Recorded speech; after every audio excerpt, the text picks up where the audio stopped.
Our next economic problem is how to produce. ये basically production method और production technique के choice से related है।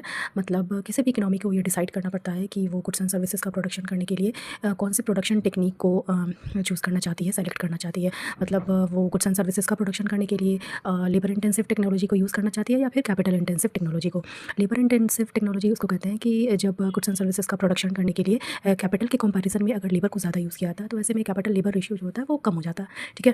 एंड कैपिटल इंटेंसिव टेक्नोलॉजी ऐसे technology को कहते हैं जिसमें गुड्स एंड सर्विसेज का प्रोडक्शन करने के लिए दैट इज़ प्रोडक्शन प्रोसेस में लेबर के कंपैरिजन में कैपिटल को ज़्यादा यूज़ किया जाता है।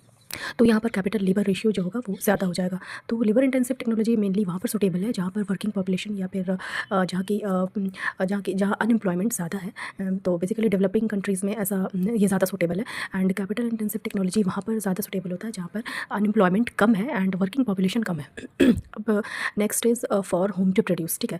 तो इसमें ये बेसिकली सोसाइटी में इनकम एंड वेल्थ के डिस्ट्रीब्यूशन से रिलेटेड है। मतलब इकोनॉमी को ये डिसाइड करना पड़ता है कि वो किस तरह के लोगों के लिए प्रोडक्शन करना चाहती है गुड्स एंड सर्विसेज का। मतलब वो लग्जूरियस गुड्स का ज़्यादा प्रोडक्शन करना चाहती है या फिर नेसेसरी गुड्स का ज़्यादा प्रोडक्शन करना चाहती है। क्योंकि नेसेसरी गुड्स के बायर्स मेनली वो होते हैं जिनकी परचेजिंग पावर नॉर्मली कम होती है।